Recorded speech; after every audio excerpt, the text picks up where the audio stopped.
Hello everyone, welcome to my channel Dada's physics. So आप लोगों का सेमेस्टर एग्ज़ाम आ गया है ऑलमोस्ट। रूटीन भी बहुत ही जल्दी आ जाएगा।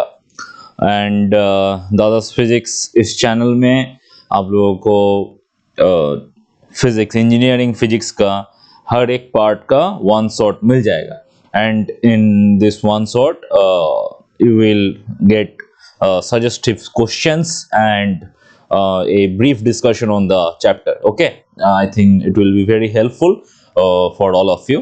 Okay, so let's start.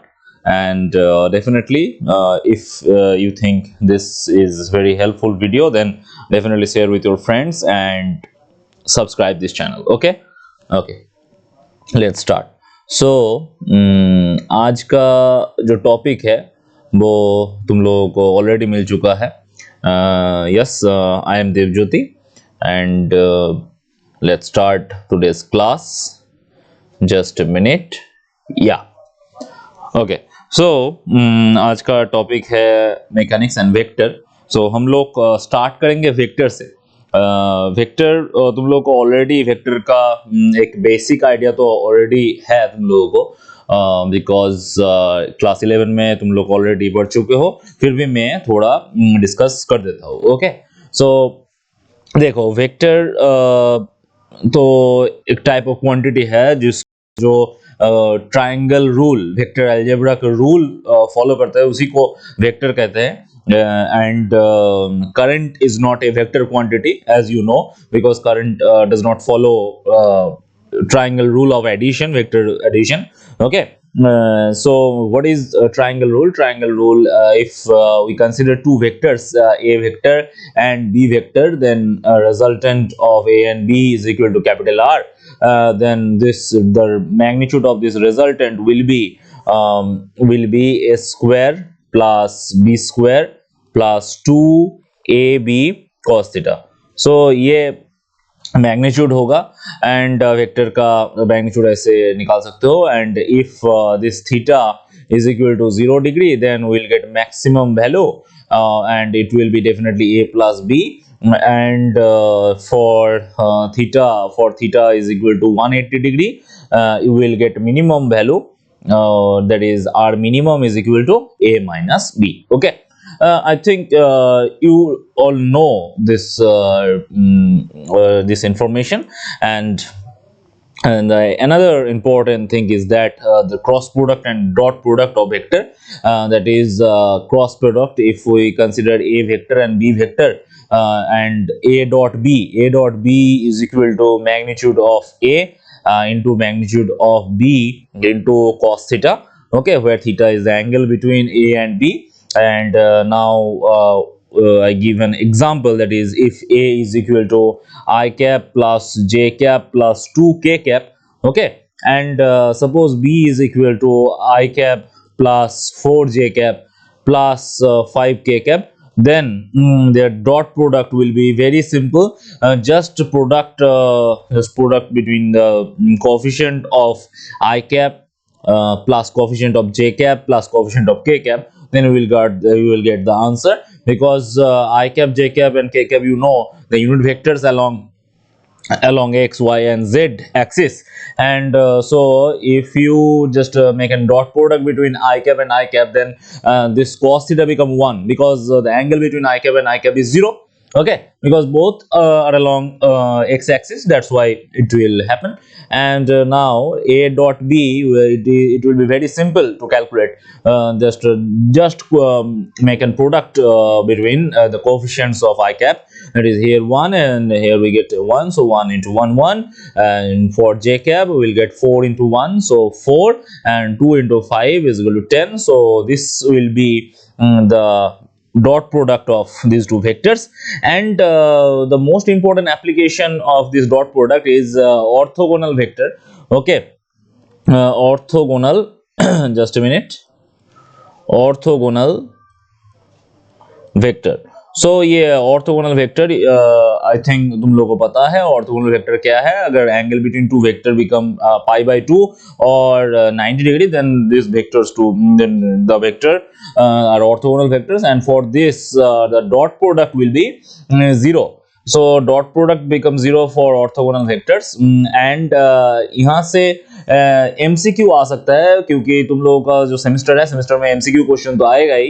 And in semester you will get this type of question, that is I cap plus j cap plus m k cap. Okay, and b vector is equal to 2 I cap minus j cap plus k cap. Okay, then find the value of m for a and b perpendicular to each other or orthogonal. Okay, so just you need to do dot product between a and b, and you will got the answer. Because dot product of a and b is 0 for orthogonal vectors. Then it is very easy, just make a dot product. 2 plus 2 minus 1 आ जाएगा यहाँ पे, and यहाँ पे plus m, and this is equal to 0. And so from this you will get m is equal to -1. So if m is equal to -1, then the dot product becomes 0, and on the basis of this result you can conclude that a and b are orthogonal to each other. Okay, so I think it's clear to you. Now the third important thing is that the cross product between a and b vector. So what will be the cross product? So cross product, remember one thing, that is this dot product is also known as scalar product. Okay, dot product is also known as scalar product. Why scalar product? Because the result of this dot product is actually a scalar.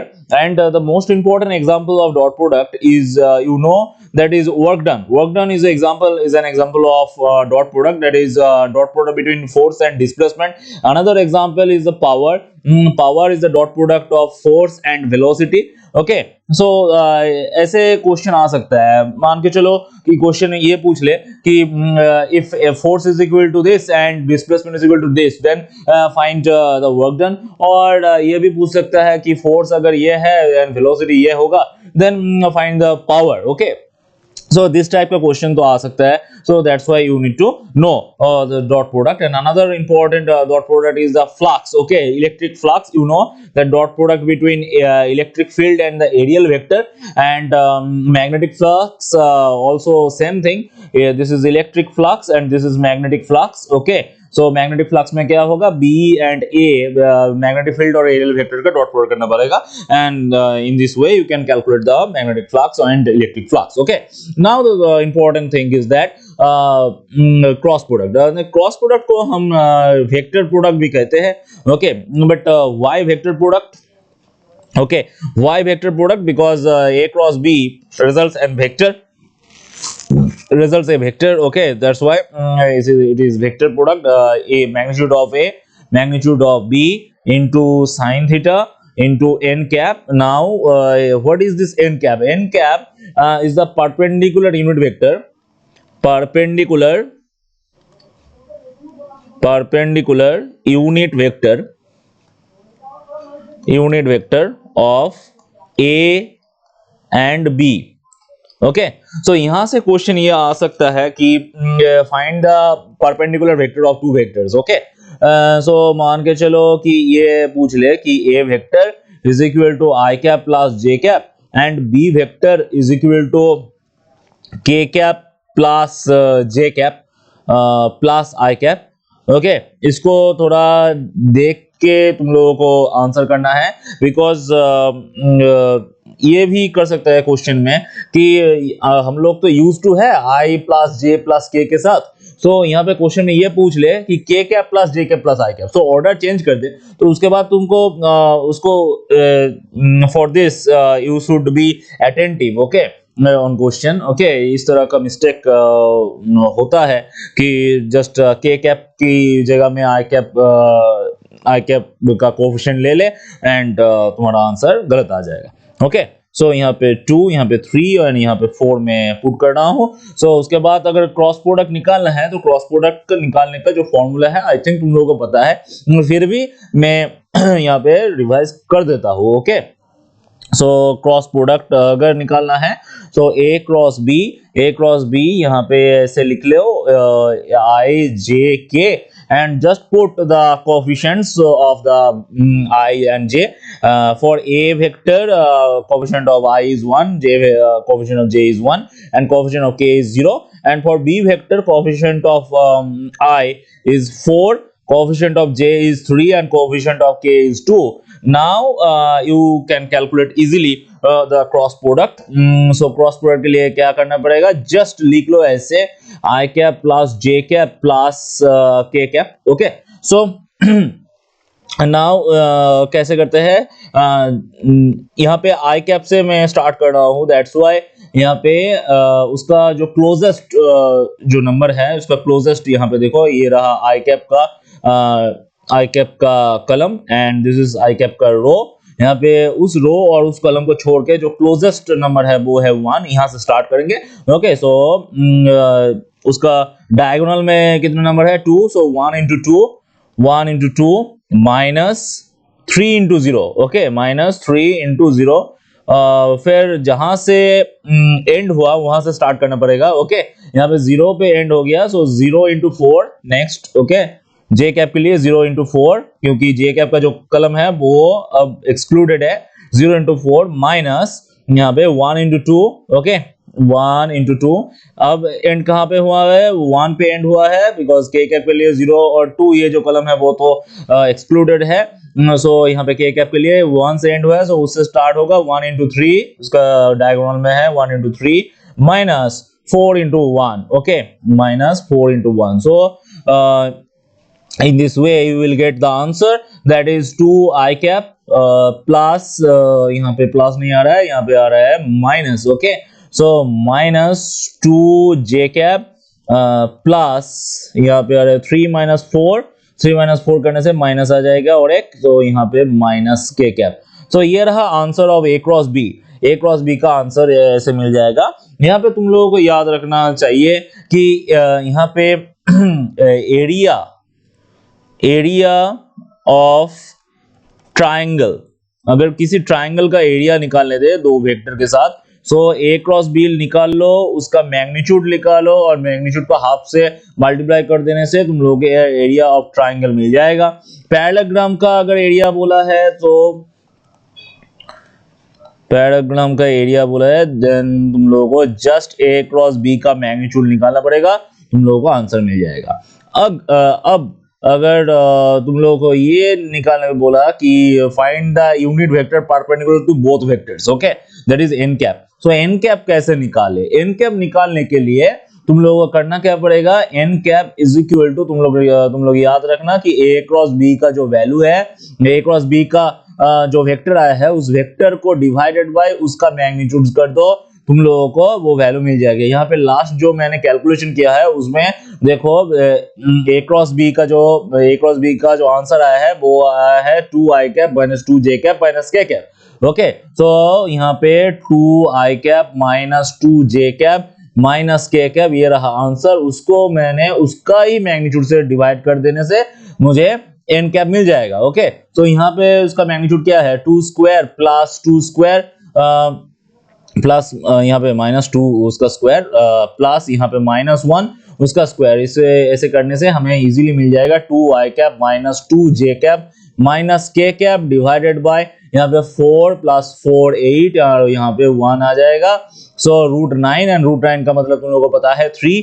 सो वहां पे 2/3 I cap minus 2/3 j cap minus 1/3 k cap, ये बन जाएगा यहाँ पे n cap का value. n cap that is unit vector perpendicular to both a and b। Okay, तो I think तुम लोगों का ये क्लियर हो चुका है कि कैसे क्रॉस प्रोडक्ट निकालना है।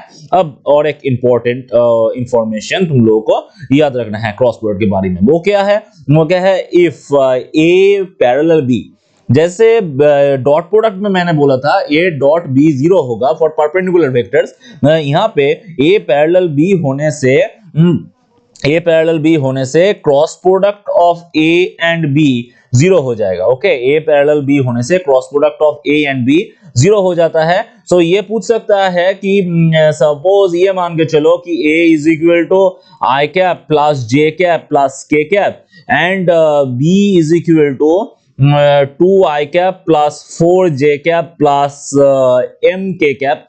Okay, so if a and b parallel to each other, okay, parallel to each other, then find the value of m. Okay, तो इसके लिए हमें क्रॉस प्रोडक्ट को जीरो करना है। तो इसका एक शॉर्ट ट्रिक्स भी मैं बोल रहा हूँ, वो क्या है, यहाँ पे जो जो ए वेक्टर एंड बी वेक्टर है ना, इस ए और बी वेक्टर का जो आई कैप का कोएफिशिएंट का रेशियो है वो क्या है 1/2, जे कैप का कोएफिशिएंट का जो रेशियो है 1/4, के कैप का कोएफिशिएंट का रेशियो है 1/m। ये जो कोएफिशिएंट का रेशियो होता है वो इक्वल होता है, इसको तुम याद रख लेना। ओके, दोनों ही वेक्टर का आई कैप का कोएफिशिएंट का रेशियो, जे कैप का कोएफिशिएंट का रेशियो एंड के कैप का कोएफिशिएंट का रेशियो इक्वल होता है for parallel vectors and from this relation you will get the answer, the value of small m. Okay, I think it's clear. Okay, thank you. Now मैं तो यहाँ पे एक नया चीज तुम लोगों को यहाँ बोलूंगा, वो जो तुम लोगों को क्वेश्चन में आ सकता है, वो क्या है, वो है triple product, scalar triple product. यहाँ पे क्या आ सकता है, स्केलर ट्रिपल प्रोडक्ट। अब ये पूछ लो कि स्केलर ट्रिपल प्रोडक्ट क्या है। स्केलर ट्रिपल प्रोडक्ट बेसिकली ये होता है a dot B cross C. यहाँ पे एक चीज याद रखना, a dot B cross C का जो वैल्यू है वो b dot a cross C के साथ इक्वल होता है and just a minute, B dot C cross A के साथ इक्वल होता है यहाँ पे। ओके, एंड उसके बाद वो इक्वल हो जाता है सी डॉट यहाँ पे A B C A and C A B. Okay, so यहाँ पे जैसे कि तुम लोगों ने देखा, मैंने इसको याद किया कैसे, ए B C A C A B, ऐसे याद रखना तो तुम लोग याद रह जाएगा कि ये तीनों का वैल्यू सेम होता है। ओके, ए बी सी मतलब A dot B cross C, B C A मतलब B dot C cross A, C A B मतलब सी डॉट ए क्रॉस बी। इस सब का value actually scalar triple product है एंड सब का वैल्यू सेम है। ओके, और ये क्या रिप्रेजेंट करता है, ये रिप्रेजेंट क्या करता है, वॉल्यूम रिप्रेजेंट करता है, volume of A cuboid. Okay, volume of A cuboid ये रिप्रेजेंट करता है। अगर क्यूबॉइड का वॉल्यूम 0 है, okay, if volume of cuboid 0 है, ओके, देन तुम्हारा ये जो स्केलर ट्रिपल प्रोडक्ट है ना, a डॉट बी क्रॉस सी, इसका वैल्यू भी 0 होगा, कैसे निकालते हैं स्केलर ट्रिपल प्रोडक्ट, यहाँ पे मैं एक क्वेश्चन के साथ मैं तुम लोगों को बोलता हूं। यहाँ पे जस्ट अ मिनट,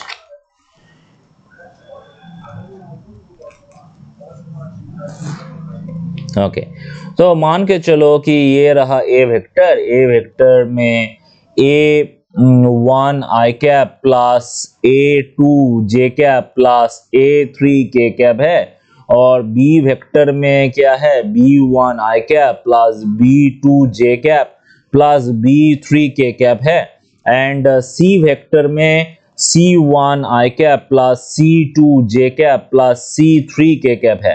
तो यहाँ पे अगर तुम लोगों को यह निकालना है कि a dot B cross C, then तुम लोगों को क्या करना पड़ेगा, तुम लोगों को सिंपली यहाँ पे b क्रॉस सी के लिए तुम लोगों को क्या करना होता है, b1 b2 b3 ऐसे निकाल लेंगे। ऐसे लिखना पड़ता है, आई कैप का नीचे आई कैप का कोएफिशिएंट, जे कैप का नीचे जे कैप का कोएफिशिएंट, के कैप का नीचे के कैप का कोएफिशिएंट। ओके, ऐसे पुट कर दो पहले। उसके बाद यहाँ पे c के जगह में c1, यहाँ पे c2, यहाँ पे c3 बैठा दिया एंड उसके बाद यहाँ पे जो आई कैप जे कैप के कैप होता है ना, यहाँ पे हम आई कैप जे कैप के कैप नहीं पुट करेंगे, यहाँ पे पुट करेंगे क्या, यहाँ पे जो ए वेक्टर है, ए वेक्टर का जो कोएफिशिएंट है उसको पुट कर देंगे, यहाँ पे a1, यहाँ पे a2, यहाँ पे a3। ओके, ये पुट कर देने से हमें इजीली ट्रिपल प्रोडक्ट का, स्केलर ट्रिपल प्रोडक्ट का आंसर मिल जाएगा। Okay, I think it's clear to you. Okay, यहाँ पे a1, a2, a3 की जगह में कोई भी नंबर रह सकता है, then I think you will able to calculate this answer. Okay, just you need to determine the value of this determinant. Okay, and और एक वे भी है, तुम लोग पहले b क्रॉस c निकाल लो, b क्रॉस c का जो आंसर है उसके साथ a को डॉट प्रोडक्ट कर दो, उससे भी आंसर मिल जाएगा। यहाँ पे डिटरमिनेंट मत करो। अगर किसी को डाउट हो रहा है ना डिटरमिनेंट करने से, डिटरमिनेंट कैसे कर लेंगे, सामने ही एग्जाम है, अभी मुझे याद नहीं आ रहा है, कैसे करूंगा, तो just do that. Okay, just calculate B cross C. Okay, B cross C कैसे निकालना है इसका मैंने मेथड पहले यहाँ पे बोल चुका हूँ। ओके, एंड यहाँ पे बी क्रॉस से निकालो, बी क्रॉस से निकालने के बाद ए वेक्टर तो तुम लोगों को दिया हुआ रहेगा क्वेश्चन में, स्केलर ट्रिपल प्रोडक्ट अगर पूछेगा तो just make an dot product between B cross C and A vector, then you will get the answer. Okay, I think it is clear. Okay, so now the next topic is that, यहाँ पे जो नया topic आएगा, वो नया topic क्या है, वो नया टॉपिक है gradient of vector. Okay, so gradient of vector करने से पहले मैं तुम लोगों को एक नया बात बताना चाहता हूँ। वो क्या है, वो है पार्शियल डेरिवेटिव। आई थिंक तुम लोगों को पता है कि पार्शियल डेरिवेटिव क्या है। तो पार्शियल डेरिवेटिव मैं तुम लोगों को याद दिला देता हूँ कि पार्शियल डेरिवेटिव क्या है। पार्शियल डेरिवेटिव कैसे निकालते हैं, partial derivative. So partial derivative निकालने के लिए देखो, मान के चलो u एक फंक्शन है and u is depends on x, y and z, इन तीनों के ऊपर डिपेंड करता है। देन यहाँ पे पार्शियल डेरिवेटिव किसको बोलते हैं, पार्शियल डेरिवेटिव बोलते हैं डेल u डेल x। मतलब यहाँ पे जब डिफरेंशिएट करोगे x के रेस्पेक्ट में, देन y और z को तुम यहाँ पे कांस्टेंट मान के चलोगे। अगर यहाँ पे डेल u डेल y निकालोगे, तो डेल u डेल y में x और z को कांस्टेंट मान के चलोगे। यहाँ पे डेल u डेल z निकालोगे, सो यहाँ पे x और y को कांस्टेंट मान के चलोगे। ओके, यहाँ पे कौन कांस्टेंट है, यहाँ पे y z कांस्टेंट है। यहाँ पे कौन कांस्टेंट है, यहाँ पे x z कांस्टेंट है। यहाँ पे कौन कोएफिशिएंट कांस्टेंट है, यहाँ पे x y कांस्टेंट है। एक एग्जांपल लेता हूँ, एग्जांपल के बाद तुम लोगों को एकदम क्लियर हो जाएगा, ये पार्शियल डेरिवेटिव एकदम क्लियर हो जाएगा। Just a minute. Okay, so u is equal to मान के चलो कि X Y plus Y Z plus Z X. Okay, तो ये रहा हमारा u का एक्सप्रेशन। अब यहाँ से हम डेल u डेल x निकालेंगे, यहाँ पे डेल u डेल x निकालेंगे। तो यहाँ पे देखो, यहाँ पे x एंड y है, यहाँ पे x को हम डेरिवेटिव करेंगे, y को हम नंबर की तरह ट्रीट करेंगे। तो अगर यहाँ पे ax रहता तो यहाँ पे आंसर क्या होता, a होता। तो यहाँ पे x y है, तो यहाँ पे आंसर आ जाएगा y, because y for this differentiation y is considered as a constant. Okay, so यहाँ पे y एंड z का प्रोडक्ट है, y एंड z दोनों ही कांस्टेंट है, मतलब y z कांस्टेंट होगा। और कांस्टेंट का डेरिवेटिव तुम लोगों को तो पता है, बहुत ही इजी है, वो क्या है, जीरो। ओके, तो zx का डिफरेंशिएट करेंगे तो क्या होगा, zx का डिफरेंशिएट से हमें ओनली z मिलेगा। सिमिलरली तुम लोग खुद ट्राई करो, डेल u डेल y निकालेंगे, तो यहाँ पे y के रेस्पेक्ट में डिफरेंशिएट करेंगे, तो डिफरेंशिएट करने से हमें यहाँ पे पहले तो x मिलेगा, उसके बाद हमें सिर्फ z मिलेगा। यहाँ पे z और x तो कांस्टेंट है, उसको डिफरेंशिएट करेंगे तो जीरो आ जाएगा। Okay, del u del z निकालेंगे, तो डेल u डेल z निकालने से हमें देखो यहाँ पे क्या आ जाएगा, यहाँ पे y आ जाएगा और यहाँ पे x आ जाएगा, बाकी x y तो यहाँ पे कांस्टेंट है। तो ये रहा answer. I think it's clear, partial derivative तुम लोगों को क्लियर हो चुका है। ओके, तो इसी का एप्लीकेशन हमें मिल जाएगा कहाँ पे, ग्रेडियंट में। एक्चुअली यहाँ पे हम एक ऑपरेटर के साथ डील करेंगे, वो ऑपरेटर क्या है, इस ऑपरेटर को हम डेल ऑपरेटर बोलते हैं। And this is equal to actually del x I cap plus del Y J cap plus del Z के कैप। ओके, ये होता है। एंड यहाँ पे हम तीन तरह का वेक्टर कैलकुलस हमें मिलेगा। क्या क्या? एक मिलेगा ग्रेडियंट, ओके, एक मिलेगा ग्रेडियंट। सो ग्रेडियंट क्या है? ग्रेडियंट है बेसिकली यहाँ पे ये जो है ना, यहाँ पे जो डेल है इसके साथ कोई भी स्केलर को यहाँ पे रख दो। फाई एक स्केलर है तो इसको हम बोलेंगे क्या? इसको हम बोलेंगे ग्रेड ऑफ फाई, ओके, और ग्रेड फाई बोलेंगे। इसको हम पुट कर देंगे तो क्या आ जाएगा? इसको हम पुट करेंगे तो ये आ जाएगा कि डेल फाई डेल एक्स आई cap plus del phi del Y जे cap plus del phi del Z के कैप, ये आ जाएगा। यहाँ पे एक एग्जांपल लेते हैं जो यहाँ पे हम ग्रेडियंट करते हैं। ग्रेडियंट कहाँ पे करते हैं? ग्रेडियंट हमारा जो इलेक्ट्रिक फील्ड है ना, इलेक्ट्रिक फील्ड और पोटेंशियल का जो रिलेशन है, शायद तुम लोगों को याद होगा, इलेक्ट्रिक फील्ड और पोटेंशियल का जो रिलेशन है उसमें क्या हो रहता था? उसमें E is equal to dV/dx रहता था। यहाँ पे उसको हम ग्रेडियंट से लिख सकते हैं कि electric field vector is equal to minus of gradient of V। V क्या है? V है यहाँ पे पोटेंशियल। सो यहाँ पे क्वेश्चन ये भी रह सकता है कि यहाँ पे मान के चलो, यहाँ पे जो पोटेंशियल है ना, पोटेंशियल का जो वैल्यू है वो है XY plus YZ plus ZX, ये रहा हमारा potential. Then find the value of the electric field at 1,0,1 point, okay. So how can I solve this? So तुम लोगों को पहले ही X Y plus Y Z plus Z X का जो वैल्यू होता है, यहाँ पे देखो डेल फाई डेल एक्स है, डेल फाई डेल वाई है, डेल फाई डेल जेड है। सो यहाँ से हम लोगों को क्या निकालना चाहिए? हम लोगों को यहाँ पे अगर मैंने ये किया कि ग्रेड ऑफ भी, सो ग्रेड ऑफ भी मतलब क्या है? डेल वी डेल एक्स आई cap del V del Y जे cap del V del Z के कैप, ये है एक्चुअली यहाँ पे ग्रेड लेने से। तो यहाँ पे हमें डेल वी डेल एक्स निकालना पड़ेगा, डेल वी डेल वाई निकालना पड़ेगा, डेल वी डेल जेड निकालना पड़ेगा। तो यहाँ पे देखो अभी मैंने करवाया था u is equal to X Y plus Y Z plus Z X, उसका आंसर जो था वही आंसर आएगा। यहाँ पे u की जगह में मैंने v लिया है तो वही आंसर आएगा, तुम लोग कर सकते हो। तो उसके बाद हमें क्या मिल जाएगा? यहाँ से अगर लिख दे, यहाँ से अगर मैंने लिख दिया कि y प्लस जेड, यहाँ पे x प्लस जेड आएगा और लास्ट में y प्लस x आएगा। तो यहाँ पे जो e वेक्टर आएगा ना, e vector is equal to हमें मिल जाएगा माइनस ऑफ पहले ही आ जाएगा y plus Z I cap, उसके बाद प्लस y के रेस्पेक्ट में डिफरेंशिएट करेंगे तो x plus Z J cap, and finally z के रेस्पेक्ट में जब डिफरेंशिएट करेंगे तब हमें मिल जाएगा क्या?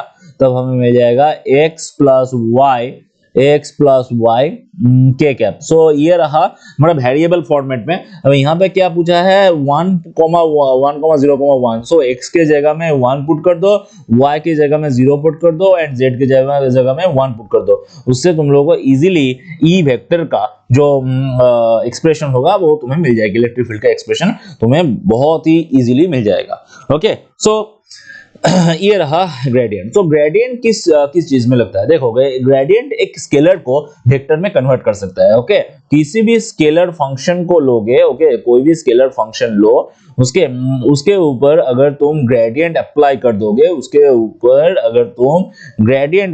दोगे, तो तुम्हें एक वेक्टर मिल जाएगा। इसको तुम याद रखना, ओके। और ये जो ग्रेडियंट है ना, इसका भी कुछ इंपॉर्टेंट प्रॉपर्टीज भी है।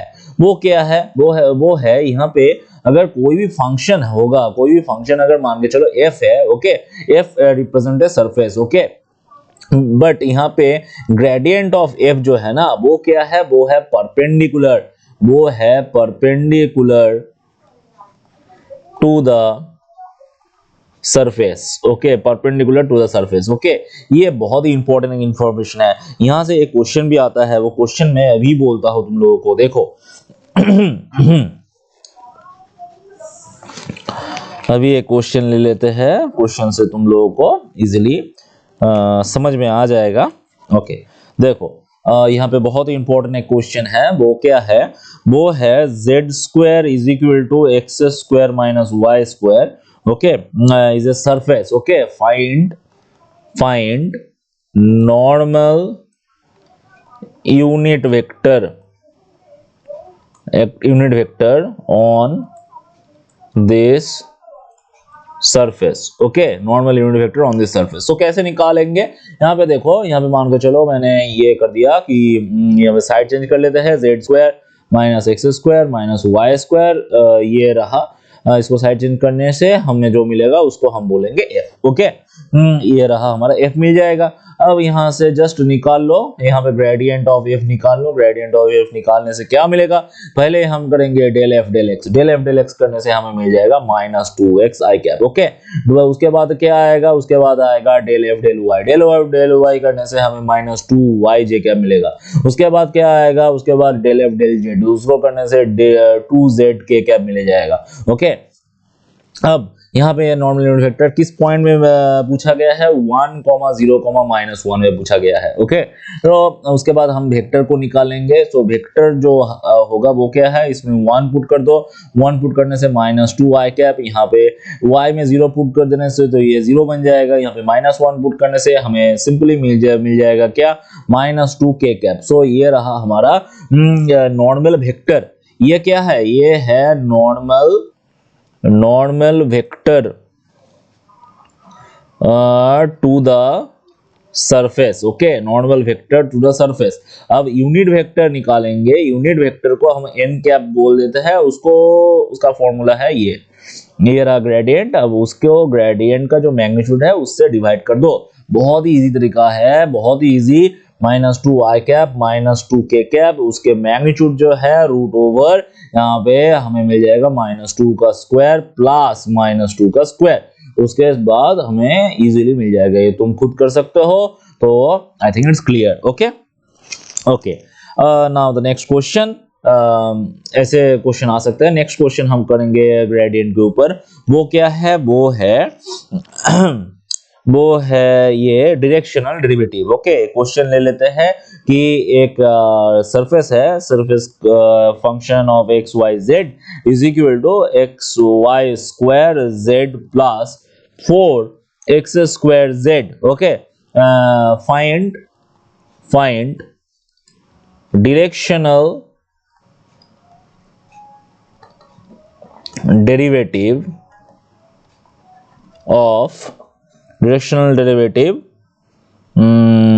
of f in direction 2i cap plus j cap minus 2k cap at point -1, -1, 2। तो डायरेक्शनल डेरिवेटिव चीज क्या है, तो डायरेक्शनल डेरिवेटिव बेसिकली क्या है, डायरेक्शनल डेरिवेटिव है जो ग्रेडियंट है ना। ग्रेडियंट क्या है, ग्रेडियंट है कि एक नॉर्मल, ओके। थोड़ा समझ लो, थोड़ा समझ लेने से तुम लोगों को इजी हो जाएगा। ये सरफेस है, ओके। इस सरफेस में एक नॉर्मल अगर ड्रॉ कर ले, ओके, यहाँ पे एक सरफेस है, सरफेस में ये रहा हमारा नॉर्मल, ओके। तो ये नॉर्मल क्या है, इस सरफेस को अगर एफ से रिप्रेजेंट कर ले तो ये रहा हमारा नॉर्मल, ओके। तो नॉर्मल है ग्रेडियंट, ओके। एंड अब एक वेक्टर मान के चलो, ये रहा एक वेक्टर, इस वेक्टर को हम ए वेक्टर मान लेते हैं, ओके। सो यहाँ पे ए वेक्टर की तरफ अगर हमें प्रोजेक्शन कैलकुलेट करना हो, ए वेक्टर की तरफ प्रोजेक्शन कर दो। प्रोजेक्शन कैलकुलेट करने के लिए हमें क्या चाहिए, प्रोजेक्शन कैलकुलेट करने के लिए हमें डॉट प्रोडक्ट करना होता है। किसके साथ डॉट प्रोडक्ट करना होता है, किसके साथ, यहाँ पे ए वेक्टर का जो यूनिट वेक्टर हो वो है ए कैप के साथ डॉट प्रोडक्ट करना होगा, ओके। सो इसी को हम बोलेंगे डायरेक्शनल डेरिवेटिव, ओके। समझ में आया ना, और एक बार रिपीट कर देता हूं, ओके। यहाँ पे ग्रेडियंट जो है, ग्रेडियंट क्या है, ग्रेडियंट है कोई भी सरफेस का परपेंडिकुलर, ओके। एंड उसका जो डायरेक्शनल डेरिवेटिव होता है वो क्या है, कोई भी वेक्टर ले लो, ओके। उस वेक्टर की डायरेक्शन में हमें प्रोजेक्शन लेना पड़ेगा। किसका प्रोजेक्शन, यहाँ पे नॉर्मल जो है ग्रेडियंट उसका प्रोजेक्शन लेना पड़ेगा। एंड वो प्रोजेक्शन कैसे निकालेंगे, gradient dot unit vector of that vector, okay. So यहाँ पे डायरेक्शनल डेरिवेटिव का जो फॉर्मूला बन गया, डायरेक्शन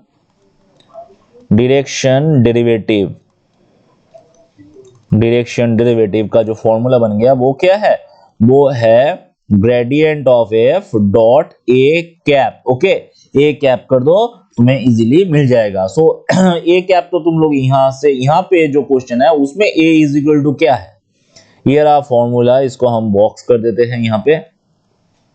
ओके, यहाँ पे जो ए कैप है वो क्या है, वो है 2i cap plus J cap minus 2k cap. सो यहाँ से ए कैप कैसे निकालेंगे, यहाँ से ए कैप निकाल सकते हैं, बहुत ही इजी तरीका है। वेक्टर को उसका मैग्नीट्यूड से डिवाइड कर दो, तुम्हें ए कैप मिल जाएगा। यहाँ पे मैग्नीट्यूड कितना आएगा, यहाँ पे मैग्नीट्यूड आएगा 3। यहाँ पे जो मैग्नीट्यूड आएगा 3। तो पहले ही तुम लोग कैलकुलेट कर चुके हो, ये 2i cap plus J cap minus 2k cap divided bye 3। यहाँ पे एक चीज मैं बोल देता हूँ, यहाँ पे मैंने बहुत सारा एग्जांपल जिसको इंपॉर्टेंट लगा है उस टाइप का एग्जांपल यहाँ पे लिया है। ओके, एग्जाम में क्वेश्चन कोई भी आए, इस तरह का क्वेश्चन आएगा तो तुम लोगों को हेल्प हो जाएगा इसी से। ओके, एंड इसके बाद तुम लोग चाहो तो प्रॉब्लम सॉल्व कर सकते हो, पीवाईक्यू देख सकते हो। ओके, बट यहाँ पे जो वन शॉट में मैं करवाऊंगा उससे तुम लोगों का काम बन जाएगा। ओके, आई थिंक बन जाएगा। And if you have any queries, you any doubt, then definitely comment section में कमेंट करो एंड मुझे पूछ लो। मैं ट्राई करूंगा एज अर्ली एज पॉसिबल तुम लोगों को आंसर दिया जाए, and as early as possible मैं वीडियोस अपलोड करता जाऊंगा। ओके, सो ए कैप यहाँ से मिल गया। ओके, ए कैप तो मिल गया। अब हमें जो ग्रेडियंट है वो भी कैलकुलेट करना पड़ेगा। सो ग्रेडियंट तो तुम लोग खुद कैलकुलेट कर सकते हो, ग्रेडियंट को निकालना पड़ेगा। ग्रेडियंट निकालने के बाद हमें क्या करना पड़ेगा, इसका जो ग्रेडियंट है ना, इसका जो ग्रेडियंट का जो वैल्यू है वो तुम कैलकुलेट कर लेना। कैलकुलेट करने के बाद यहाँ पे हमें एक्स वाई जेड की जगह में पॉइंट भी पुट करना है। एक्स की जगह में हमें पुट करना है क्या, यहाँ पे ऑलरेडी पॉइंट्स दिया हुआ है। x की जगह में हमें पुट करना है -1, y की जगह में पुट करना है 1 एंड z की जगह में पुट करना है 2। ओके, इसको अगर पुट कर दोगे तो तुम्हें उस पॉइंट में तुम्हें मिल जाएगा कि ग्रेडियंट क्या है। ग्रेडियंट निकाल लो, उसके बाद डॉट प्रोडक्ट कर दो। डॉट प्रोडक्ट करने से तुम्हें आंसर मिल जाएगा डायरेक्शनल डेरिवेटिव का। ओके, डायरेक्शनल डेरिवेटिव का आंसर मिल जाएगा। यहाँ पे मैं टाइम बचाने के लिए इसको मैं सॉल्व नहीं कर रहा हूँ। ओके, तुम लोग खुद करना, उसके बाद जो भी आंसर आए आंसर कमेंट सेक्शन में बोलना। मैं यहाँ पे आंसर बोल देता हूँ पहले ही। यहाँ पे आंसर तुम लोगों का यहाँ पे आंसर आ सकता है -38/3, ये आंसर आ सकता है। ओके, यह आंसर आ सकता है। ओके, तो आंसर डेफिनेटली कमेंट सेक्शन में बोलना। ओके, कमेंट सेक्शन से मैं चेक कर लूंगा। Okay, thank you. सो ये रहा डायरेक्शनल डेरिवेटिव। नाउ ग्रेडियंट के बाद और एक चीज हमारे पास आया है, वो क्या है, मैंने पहले ही बोला था कि ये जो ग्रेडियंट है ना, ग्रेडियंट है परपेंडिकुलर। तो ग्रेडियंट के अलावा यहाँ पे जो ऑपरेटर है डेल, उस ऑपरेटर से और एक चीज हमें मिल जाएगा। वो क्या है, वो है डाइवर्जेंस।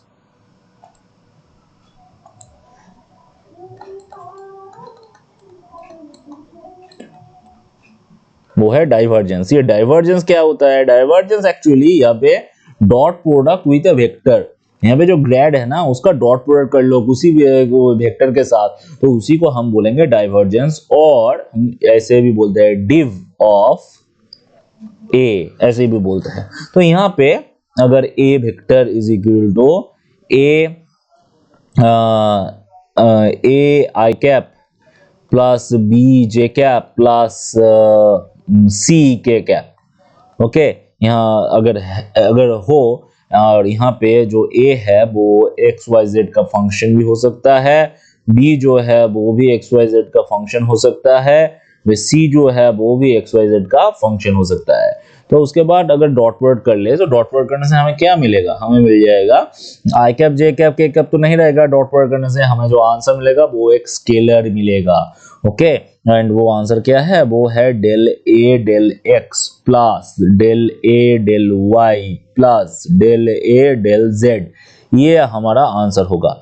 ओके, यहाँ पे एक चीज तुम लोगों को याद रखना है, वो क्या है, वो है एक यहाँ पे अगर divergence of a vector is equal to 0 होगा, divergence of a vector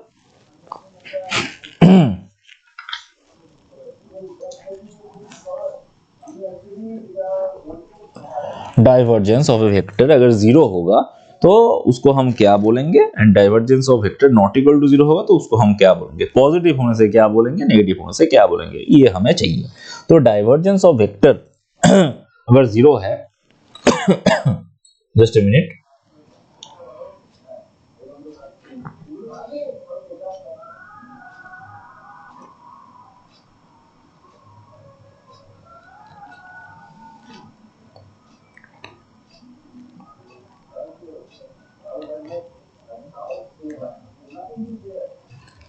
okay. So divergence of vector अगर जीरो होगा तो उसको हम बोलेंगे सोलिनोइडल वेक्टर, उसको हम बोलेंगे सोलिनोइडल वेक्टर।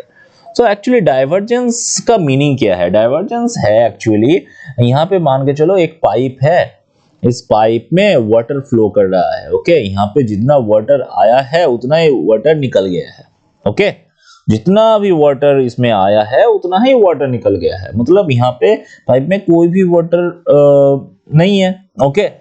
तो उसको हम बोलेंगे, अगर ये वाटर फ्लो एक वेक्टर है, ए वेक्टर है, तो देन यहाँ पे इसको हम बोलेंगे divergence of a is equal to zero, मतलब जितना वाटर यहाँ पे आया उतना ही वाटर यहाँ से निकल गया, ओके। तो कोई भी वाटर अंदर नहीं है तो इसको हम बोलेंगे divergence is equal to zero, okay, ये तुम लोग को याद रखना है, ओके। सो अब उसके बाद सेकंड कंडीशन क्या है, सेकंड कंडीशन है अगर ये जो डाइवर्जेंस है ना, ये डाइवर्जेंस इज इक्वल टू एक पॉजिटिव है, तो पॉजिटिव होने से हम उसको क्या बोलेंगे, हम उसको बोलेंगे सोर्स फील्ड, पॉजिटिव होने से हम उसको बोलेंगे सोर्स फील्ड। क्यों सोर्स फील्ड, यहाँ पे डाइवर्जेंस पॉजिटिव होने का मतलब है क्या, यहाँ से फ्लो निकल रहा है, ओके, इसका मतलब है यहाँ से जो फ्लो है ना वो निकल रहा है, बाहर की तरफ जा रहा है, ओके। सो किसी भी जगह से अगर वाटर आएगा तो उसको हम सोर्स ही बोलेंगे, ओके। एंड जहां पे मीट करेगा वहां पे जो डाइवर्जेंस होगा वो बन जाएगा नेगेटिव, तो उसको हम सिंक बोल सकते हैं, ओके। तो ये सिंक बोल सकते हैं, बट इससे भी ज्यादा इंपॉर्टेंट है ये और ये, इन दोनों से क्वेश्चन आता है, और क्वेश्चन में यही पूछता है कि ये सोलिनोइडल है या नहीं, ये सोर्स फील्ड है या नहीं, तो इसका कंडीशन से क्वेश्चन आता है, ओके, इसका कंडीशन से क्वेश्चन आता है, तो कुछ भी आ सकता है, उसके लिए तुम लोग को रेडी होना पड़ेगा। एक एग्जांपल भी ले लेते हैं, ओके। सो एग्जांपल क्या है, देखो यहाँ पे F vector is equal to x I cap plus y J cap divided by root over x square plus Y square, okay, so that it is a source field, okay. तो ये source field है, इसको prove करना है, तो source field होने से मुझे तो पता है क्या है, तो इसका जो डाइवर्जेंस निकालना पड़ेगा, तो यहाँ पे ऐसे निकाल दिया। सो यहाँ पे del F del x plus del F del y plus del F del z, तो यहाँ पे तो एफ में तो कोई भी जेड नहीं है, तो इसका जो आंसर है वो जीरो है, तो उसको कैंसिल कर लेते हैं। So del F del x का वैल्यू कितना होगा, यहाँ पे देखो डेल एफ डेल एक्स अगर निकाले तो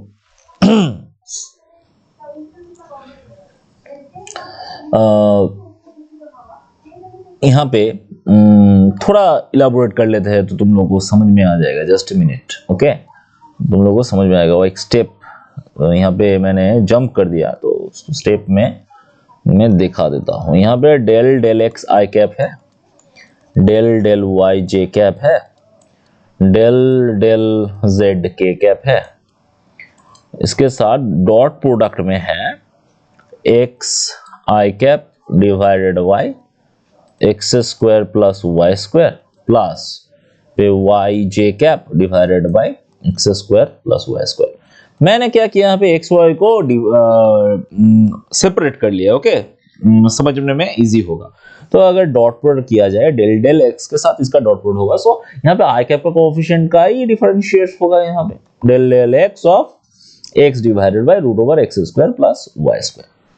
यहाँ पे जे कैप की जगह में यही होगा del del y of y divided by root over x square plus Y square, और जेड में तो कुछ भी नहीं है, तो वो तो जीरो बन जाएगा। तो यहाँ पे देखो, इसको अगर डिफरेंशिएट कर ले तो डिफरेंशिएट करने से हमें क्या मिलेगा, हमें क्या करना पड़ेगा, यहाँ पे यूवी रूल यूज करना पड़ेगा। सो पहले x का डिफरेंशिएट कर लो, इसका डिफरेंशिएट करने से हमें क्या मिल जाएगा, x का डिफरेंशिएट करने से हमें सिर्फ यही मिलेगा 1/x square plus Y square. उसके बाद हम x को रख लेंगे, x को रखने के बाद इस ये जो नीचे जो है उसका डिफरेंशिएट करेंगे, तो उसका डिफरेंशिएट करने से हमें मिल जाएगा क्या, उसका डिफरेंशिएट करने से हमें मिल जाएगा x square plus Y square whole to the power 3/2, और आगे एक माइनस आ जाएगा, आगे एक माइनस आ जाएगा, एंड उसके साथ ऊपर में भी एक x आ जाएगा। सो ऊपर पे x स्क्वायर हो जाएगा। ओके, मैंने थोड़ा सा यहाँ पे स्टेप जंप किया है, तुम लोगों को आई थिंक समझ में आ रहा है कहाँ पे स्टेप जंप हुआ है। यहाँ पे जो पावर जो है ना -1/2, उसके लिए एक -1/2 सामने आएगा, दैट्स वाई एक माइनस आ गया। एंड यहाँ पे जो चेन रूल अगर अप्लाई हो जाएगा, एक्स स्क्वायर का डिफरेंशिएट करने से वहां से एक 2x आता है, तो उस 2 के साथ डिनोमिनेटर में जो 2 रहेगा वो कैंसिल हो जाएगा। तुम लोग स्टेप कर सकते हो, उससे समझ में आ जाएगा। ओके, सिमिलरली यहाँ पर भी वही आंसर आएगा, कैसे, 1 divided by root over x square plus Y square minus यहाँ पे y square divided by x square plus Y square whole to the power 3/2, ये हमें आंसर मिलेगा।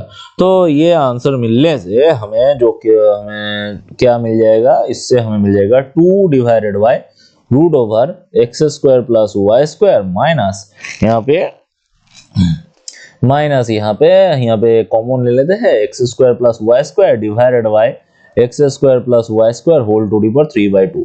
सो इसको सिंप्लीफाई करने से, इसको सिंप्लीफाई अगर कर ले तो सिंप्लीफाई करने से यहाँ पे देखो ये जो है यहाँ से कट जाएगा, एंड कटने के बाद यहाँ पे 2 divided by root over x square plus Y square minus हमें मिल जाएगा 1 divided by x square plus Y square इसका रूट। सो ये दोनों सेम है, यहाँ से हमें मिल जाएगा 1/रूट over x square plus Y square. So ये जो आंसर है वो पॉजिटिव है, एंड पॉजिटिव होने से मतलब ही ये एक सोर्स फील्ड है। Okay, I think it's clear to you. Okay, thank you. Okay, यहाँ पे डाइवर्जेंस का जो काम है वो तुम लोगों के लिए इजी बन गया। अब देखो अब डाइवर्जेंस तो हो गया, डाइवर्जेंस होने के बाद अब हमारा नेक्स्ट जो थिंग है वो है कर्ल। तो ये कर्ल क्या है, कर्ल है एक्चुअली जो डेल है उस ऑपरेटर के साथ क्रॉस प्रोडक्ट करना होगा। तो क्रॉस प्रोडक्ट करेंगे तो उसको हम बोलेंगे कर्ल, क्रॉस करेंगे तो उसको हम बोलेंगे कर्ल। तो कर्ल अगर 0 है, ओके, यहाँ पे कंडीशंस तुम्हें पता होना चाहिए। अगर कर्ल 0 है देन हमें क्या बोलना पड़ेगा, ये जो है ये है ई रोटेशनल, इसको हम बोलेंगे ई रोटेशनल, याद रखना ई रोटेशनल। उसके अलावा और एक चीज हम बोल सकते हैं, ई रोटेशनल तो है, उसके साथ हम ये जो वेक्टर फील्ड है इसको हम बोलेंगे कंजर्वेटिव फील्ड, इसको हम बोलेंगे conservative field. Okay, conservative field बोल सकते हैं। अगर यहाँ पे कर्ल नॉट इक्वल टू 0 है तो हम उसको बोलेंगे रोटेशनल। ओके, एंड उसको हम बोल सकते हैं नॉन कंजर्वेटिव। ओके, उसको हम बोल सकते हैं नॉन कंजर्वेटिव। ओके, इसका एक एग्जांपल भी ले सकते हैं। यहाँ पे तुम लोगों को पता है इलेक्ट्रिक फील्ड कंजर्वेटिव फील्ड है। तो कंजर्वेटिव फील्ड अगर है तो इलेक्ट्रिक फील्ड का जो कर्ल है उसका आंसर 0 होगा for electric field. Okay, electric field के लिए आ जाएगा। यहाँ पे जो मैग्नेटिक फील्ड है वो तो नॉन कंजर्वेटिव है, तो मैग्नेटिक फील्ड का नॉट इक्वल टू 0 है for magnetic field. So magnetic field, इसका आंसर क्या होता है वो यहाँ पे बोल देता हूं। यहाँ पे mu naught J vector plus mu naught epsilon naught del E del T, ये होता है आंसर। ओके, ये तुम लोग याद रख सकते हो। इसको हम क्या बोलते हैं, Ampere's law. Ampere circular law जो है वो बाद में तुम लोगों को बोलूंगा, इलेक्ट्रोमैग्नेटिज्म जब वन शॉट में लाऊंगा तब मैं डिस्कस कर सकता हूँ और डिस्कस कर दूंगा। यहाँ पे जस्ट मैंने बोल दिया। ओके, सो ये रहा हमारा कंजर्वेटिव फील्ड के लिए, ये रहा नॉन कंजर्वेटिव फील्ड के लिए, तो ये रहा हमारा कंजर्वेटिव फील्ड के लिए और ये रहा हमारा नॉन कंजर्वेटिव फील्ड के लिए। Okay, so I think it's clear. तो अब इसके बाद और एक चीज भी बोल सकते हैं, वो क्या है? वो है यहाँ पे जो कर्ल जो है ना, कर्ल निकालेंगे कैसे? सब तो बोल दिए, कर्ल निकालेंगे कैसे? तो कर्ल निकालने के लिए हमें तो a इज इक्वल टू, अगर ये दिया हुआ है कि a इज इक्वल टू, अगर ये दिया हुआ है कि a x, just a minute, a I cap, a1 I cap, a2 j cap, a3 k cap, अगर ये दिया हुआ है, देन कर्ल आ जाएगा हमारा I cap plus j cap plus k cap, यहाँ पे del del x, del del y, del del z, यहाँ पे a1, यहाँ पे a2, यहाँ पे a3, ऐसे बुक कर लेंगे। उसके बाद क्रॉस प्रोडक्ट का जो सिंपल रूल था ना, उसी को हम अप्लाई करेंगे। देखो यहाँ पे बोलता हूं, तो डेल यहाँ पे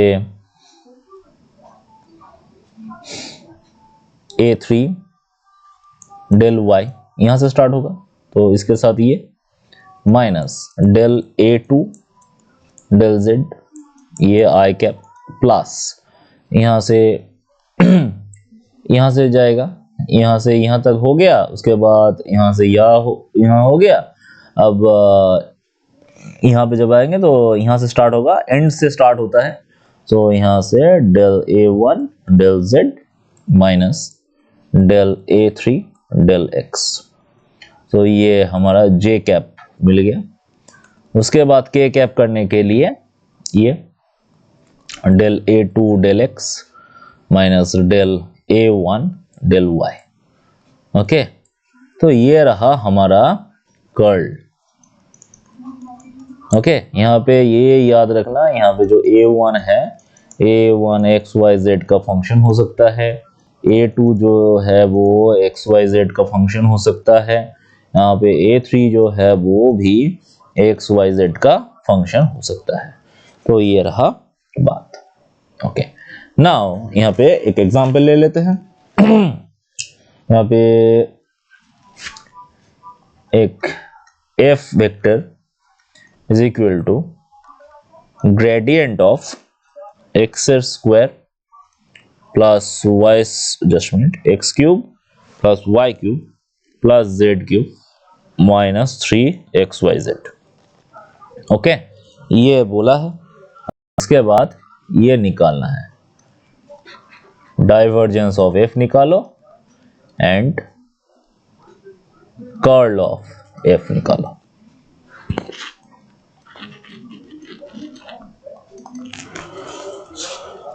सो यहाँ से तुम लोग इजीली ग्रेडियंट तो निकाल सकते हो, डाइवर्जेंस भी निकाल सकते हो, कर्ल भी निकाल सकते हो।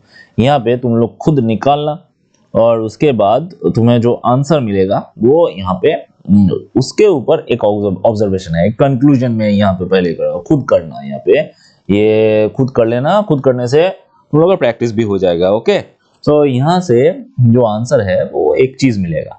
एक चीज है, यहाँ पे एक प्रॉपर्टी आ जाएगा, वो क्या है? Curl of A gradient always 0 होता है, ये तुम लोग याद रखना। ओके, ये एक प्रॉपर्टी है। ओके, ये तुम याद रखना। मतलब यहाँ पे एक्चुअली ये जो एफ वेक्टर है वो तो इस फंक्शन का ग्रेडियंट है, तो यहाँ पे जो आंसर आएगा वो 0 आएगा ही आएगा, वो 0 आएगा ही आएगा। ओके, वो 0 आएगा ही आएगा। ओके, सो ये प्रॉपर्टी बहुत इंपॉर्टेंट है, तुम लोग याद रखना। ओके, यहाँ पे ये भी पूछ सकता है, प्रूफ कर दो यहाँ पे कोई कर्ल है, curl is equal to e rotational है, कोई भी वेक्टर है उसको ई रोटेशनल प्रूफ करने के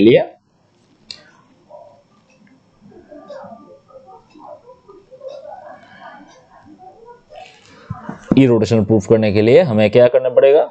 जस्ट मिनट, यहाँ पे एक चीज प्रॉब्लम हो गया, ये रोटेशनल होगा, यहाँ पे ये रोटेशनल होगा। ओके, सॉरी, यहाँ पे जो नॉट इक्वल टू 0 है उसके लिए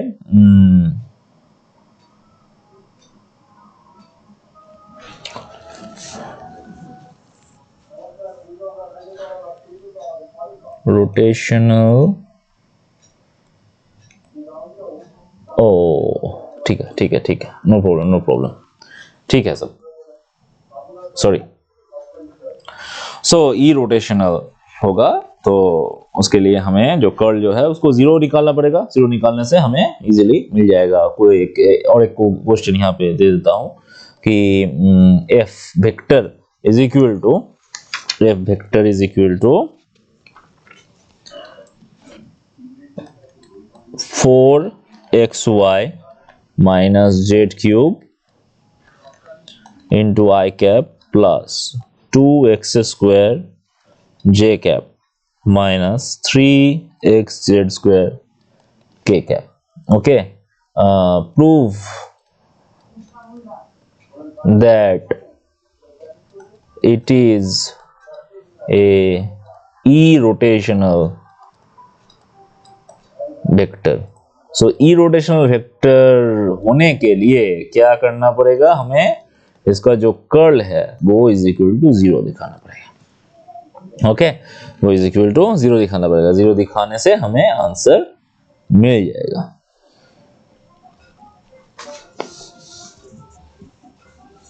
ओके, और एक चीज यहाँ पे याद रख सकते हो कि ये तो है तुम लोगों का v is equal to omega cross r, ये तो है।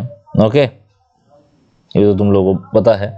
यहाँ से v का अगर डाइवर्जेंस निकाले तो उसका जो आंसर आएगा वो 0 आ जाएगा। ओके, यहाँ पे डाइवर्जेंस निकाले तो डाइवर्जेंस का जो आंसर है वो 0 आ जाएगा। ओके, इफ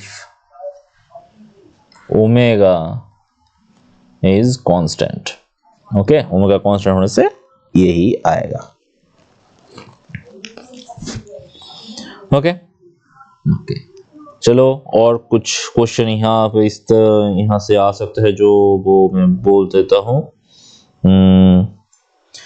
और एक इम्पोर्टेंट क्वेश्चन यहाँ पे, F vector is equal to 2xy plus z cube i cap plus x square j cap plus 3xz square k cap. Okay, prove this is conservative. So conservative proof करने के लिए क्या करना पड़ेगा, conservative proof करने के लिए हमें जो कर्ल है ना उसको 0 प्रूफ करना पड़ेगा। ये प्रूफ कर देंगे तो हमारा काम हो जाएगा। Okay, okay, done, very good.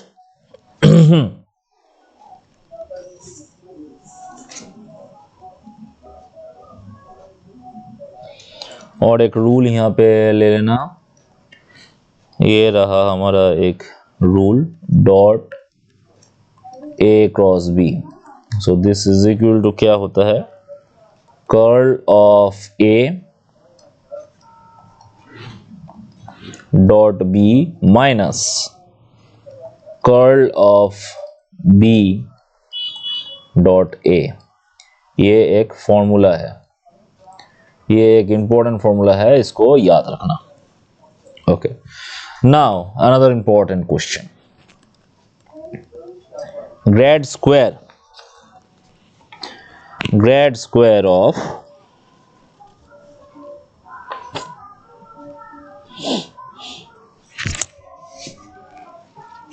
just a minute,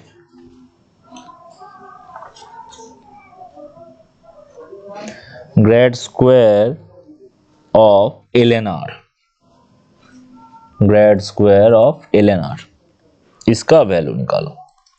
ये रहा क्वेश्चन। ओके, कैसे करेंगे grade square of ln r। तो ग्रेड स्क्वायर का मतलब क्या है, पहले ये ये समझ लो। यहाँ पे r जो है, ये r का मतलब ऑलवेज r वेक्टर का जो मतलब है वो है x i cap plus y J cap plus z के कैप। और मतलब यहाँ पे आर का मतलब क्या है, आर का मतलब always x square plus Y square plus Z square whole to the power half, ये था आर का मतलब। ओके, यहाँ पे ग्रेड स्क्वायर का मतलब क्या है, ग्रेड स्क्वायर का मतलब यहाँ पे पहले तो ग्रेडियंट लेना पड़ेगा, इसका जो मिलेगा उसका डाइवर्जेंस लेना पड़ेगा। मतलब पहले तो ग्रेडियंट निकालो, ग्रेडियंट निकालो, ग्रेडियंट जो आएगा वो वेक्टर बन जाएगा, उसका डाइवर्जेंस निकालो। तो पहले तो ये करना पड़ेगा। ओके, उसके बाद हमें आंसर मिलेगा। ओके, तो पहले हम इसका अगर लॉग ले ले ln r, सो हाफ तो इधर आ जाएगा ln x square plus Y square plus Z square.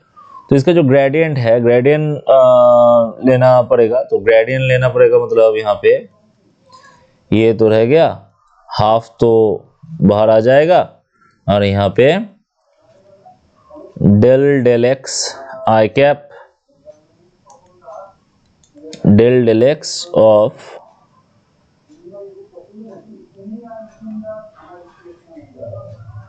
Del del x of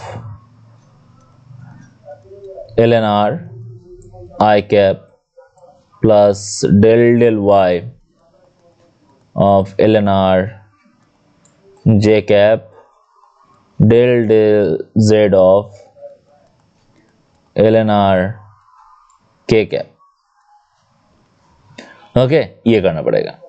तो इसका y के रेस्पेक्ट में डिफरेंशिएट करेंगे, z के रेस्पेक्ट डिफरेंशिएट करेंगे, तो क्या आएगा देख लेते हैं। पहले यहाँ पे del del x of ln r, देखो यहाँ पे x ही डिफरेंशिएट करने लायक है, सो चेन रूल अप्लाई होगा, और ऊपर क्या आ जाएगा, ऊपर आ जाएगा 2x। ऐसे ही डेल डेल y करेंगे जब, तब हमें मिल जाएगा 2y divided by x square y square plus Z square. Del del z करेंगे तब हमें मिल जाएगा 2z x square plus Y square plus Z square. Okay, ये हमें मिलेगा। ओके, तो अगर ये पुट कर दे, तो पुट कर देने से हमें मिल जाएगा डाइवर्जेंस ऑफ, यहाँ पे 2 है, बाहर हाफ है, तो उसके साथ वो तो कैंसिल हो गया। तो डाइवर्जेंस ऑफ हमें क्या मिल जाएगा, हमें मिल जाएगा पे एक्स आई कैप प्लस वाई जे कैप प्लस जेड के cap divided by x square plus Y square plus Z square. Now अब इसका डाइवर्जेंस करेंगे, तो डाइवर्जेंस तो तुम्हें पता है ऑलरेडी। ओके, डाइवर्जेंस करेंगे तो तुम्हें पता है x के साथ डिफरेंशिएट होगा, y के साथ डिफरेंशिएट होगा, और तुम ये भी कर सकते हो this is equal to divergence of, यहाँ पे तो r वेक्टर है ऊपर में और नीचे r स्क्वायर है, तो इसका जो आंसर है वो ये है। डाइवर्जेंस सॉल्व भी कर सकते हो तुम चाहो तो, this is equal to this, ये भी प्रूफ भी हो गया। ओके, तो I think it's clear to you del square कैसे निकाले। और एक इंपॉर्टेंट प्रूफ करेंगे यहाँ पे, वो क्या, वो है देखो डाइवर्जेंस ऑफ आर वेक्टर क्या होगा, बहुत इजी, डेल डेल एक्स आई कैप डेल डेल वाई जे कैप डेल डेल जेड के कैप, यहाँ पे एक्स आई कैप प्लस वाई जे कैप प्लस जेड के कैप होगा। यहाँ पे आई कैप के तो डॉट प्रोडक्ट है simply, so del del x होगा, डेल डेल एक्स के वैल्यू 1 है, डेल डेल वाई का वैल्यू 1 है, डेल डेल जेड का वैल्यू 1 है, इसका आंसर 3 है। तो क्या है, आसान है। Okay, clear. और एक क्वेश्चन करते हैं यहां से, ये तुम लोग याद रखोगे, इसका जो आंसर है, इसका answer always n r to the power n minus 2 r vector होता है। ओके, ये तुम लोग खुद करना, ये तुम लोग खुद करना। कैसे करोगे, डेफिनेटली यहाँ पे मैं हेल्प कर देता हूँ। r is equal to x I cap plus y J cap plus z के कैप मान लो, और उसके बाद सिंपली जैसे डाइवर्जेंस करते हैं ना, जैसे ग्रेडियंट करते हैं ना वो कर लो। यहाँ पे r इक्वल टू क्या होगा, r इक्वल टू है X square plus Y square plus Z square whole to the power half. So यहाँ पे whole to the power half मतलब उसका n है, तो r to the power n करोगे तो यहाँ पे n/2 हो जाएगा। और उसके बाद सिंपली जो ग्रेडियंट जैसे मैंने बोला ग्रेडियंट करने का प्रोसेस, वैसे ग्रेडियंट करते जाओ तुम्हारा आंसर आ जाएगा। ये याद भी रखना, ओके, ये याद भी रखना, यहाँ से क्वेश्चन भी आता है, एमसीक्यू क्वेश्चन आता है। Okay, so that's all for this video. यहाँ पे मैंने बहुत सारा क्वेश्चन करवाया, वेक्टर कैलकुलस का जो टॉपिक है वो मैंने टोटली कवर कर दिया। और यहाँ पे एक बात बोल देता हूँ, यहाँ पे मैकेनिक्स, इसके साथ मैकेनिक्स का एक पार्ट है, वो मैकेनिक्स पार्ट में बेसिकली जो है वो 11 में क्लास 11 में बेसिकली जो मैकेनिक्स तुमने किया है वही है, उससे ज्यादा कुछ नहीं। मैं यहाँ पे तुम लोगों को एक बात बोल सकता हूँ कि मैकेनिक्स में तुम लोग सिंपल जो फॉर्मूलाज था रिजिड बॉडी डायनामिक्स का, ओके, रिजिड बॉडी का, यहाँ पे रिजिड बॉडी का जो फॉर्मूलाज है ना, रिजिड बॉडीज का, रिजिड बॉडीज में मतलब जो इंक्लाइन प्लेन में एक्सेलरेशन है, ओके, इंक्लाइन प्लेन में जो एक्सेलरेशन है, उसके बाद इंक्लाइन प्लेन में कोई भी रिजिड बॉडी मूवमेंट है, मूवमेंट ऑफ इनर्शिया है, इसका पार्ट एनसीईआरटी से थोड़ा गो थ्रू कर लो, वहां से हो जाएगा। ओके, वहां से हो जाएगा, तुम्हारा वहां से कुछ भी प्रॉब्लम नहीं होगा। कुछ न्यूमेरिकल्स मैं अपलोड कर दूंगा ग्रुप में ऐड हो जाओ। यहाँ पे टेलीग्राम का जो ग्रुप का लिंक है मैं दे दूंगा वीडियो के डिस्क्रिप्शन में, ग्रुप में ऐड हो जाओ, वहां से तुम्हें मिल जाएगा। उसके बाद भी अगर कोई डाउट रह जाएगा देन मुझे बोलना, मैं मेकर्स का उस पार्ट का एक वीडियो कर दूंगा। यहाँ पे मैंने जो करवाया अब तक वो ज्यादा इंपॉर्टेंट था उससे भी, ओके, यहाँ से ज्यादा क्वेश्चन आता है, ओके, जो मैंने अभी करवाया यहाँ से ज्यादा क्वेश्चन आता है, बिकॉज ये जो रिजिड बॉडीज टर्म है ये तुम लोग पहले ही तुम लोग को पता है, ओके, तो वहां से थोड़ा बहुत क्वेश्चन आएगा, उसके लिए तुम फॉर्मूला कर लोगे, तुम्हारा काम हो जाएगा। और यहाँ जो पार्ट मैंने करवाया यहाँ पे वेक्टर कैलकुलस का, वो बहुत ज्यादा इंपॉर्टेंट, वो नया है तुम लोगों के लिए, okay. So I think that's will be helpful for all of you. Okay, thank you for watching and keep patience. I will upload each part of engineering physics as early as possible. Okay, and share this video with your friends. बहुत ज़्यादा share करो, okay, and definitely like कर देना video को, share करना and comment section में comment करना, जो भी डाउट है कमेंट करना and subscribe this channel. Thank you for watching. And और एक बात बोल देता हूँ, इस चैनल में 11-12 का भी बहुत सारा वीडियोस अपलोड है। तुम लोगों का जो ब्रदर्स और सिस्टर्स होगा उन लोगों के साथ, जो भी दोस्त है 11-12 का, उसके उन लोगों के साथ शेयर करो। वेस्ट बंगाल जॉइंट का वीडियोस अपलोडेड है, उन लोगों का भी बहुत हेल्प हो जाएगा। And I think it will be very good for both of us. Okay, thank you.